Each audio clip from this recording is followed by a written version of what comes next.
Hello কাছের মানুষজন, আজ আপনাদের দেখাবো পিকচার দিয়ে একদম প্রিমিয়ামভাবে কিভাবে পিকচারের ব্যাকগ্রাউন্ড চেঞ্জ করবেন। তো স্ক্রিনটা লক্ষ্য রাখেন, খুব সহজে দেখাই দিতেছি। পিকচার ব্যাকগ্রাউন্ড চেঞ্জ করার জন্য আমি পিকচার অ্যাপ্লিকেশনে গেলাম। আপনাদের যদি না থাকে সিম্পলি প্লে স্টোর থেকে ডাউনলোড করে নেবেন। যাওয়ার পর এইখানে প্লাস আইকনে একটা চাপ দিবেন, দেওয়ার পর ব্যাকগ্রাউন্ডটা নিয়ে নেবেন, যে ব্যাকগ্রাউন্ডে আপনাদের পিকচারটা লাগাবেন। আমি এইখান থেকে একটা চুজ করে নিতেছি ব্যাকগ্রাউন্ড। আমি এইখান থেকে এই পিকচারটা নিলাম।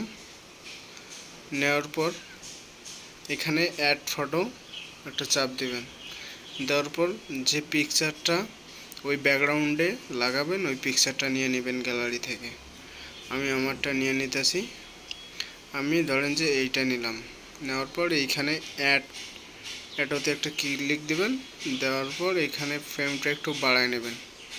বাড়ায় নেওয়ার পর এইখানে দেখেন রিমুভ বিজি নামে একটা অপশান আছে।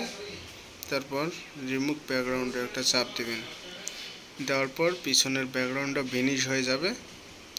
অবশ্যই ডাটা কানেকশনটা অন রাখা লাগবে। দেখেন গাইস, একদম প্রপারলি আমাদের পিছন ব্যাকগ্রাউন্ডটা রিমুভ হয়ে গেল। এখন কমা বাড়া করে এটা একটু আমরা কাস্টমাইজ করে নেব। আপনারা আপনাদের মতো একটু সময় দিয়ে ভালো করে নেবেন। দেখেন, ধরেন যে থাক। তারপর সেভ করার জন্য এই যে অ্যারো চিহ্নে একটা চাপ দেবেন।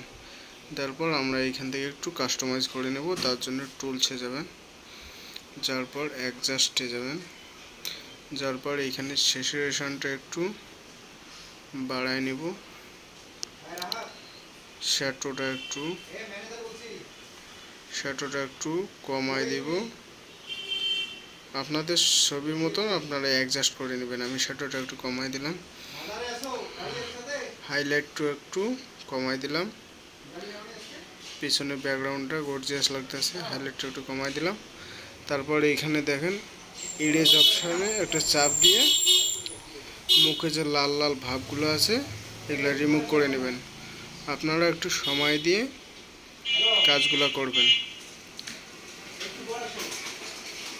দেখেন, আমি লাল লালগুলো রিমুভ করে দিলাম। দেখেন আগে কীরকম ছিল দেখাইতেছি। দেখেন একদম প্রফেশনালি ব্যাকগ্রাউন্ডটা চেঞ্জ করে হয়ে গেল। কেউ বুঝবে না যে ব্যাকগ্রাউন্ড চেঞ্জ করা পিকচার। এটা সিম্পলি ডাউনলোড করার জন্য এইখানে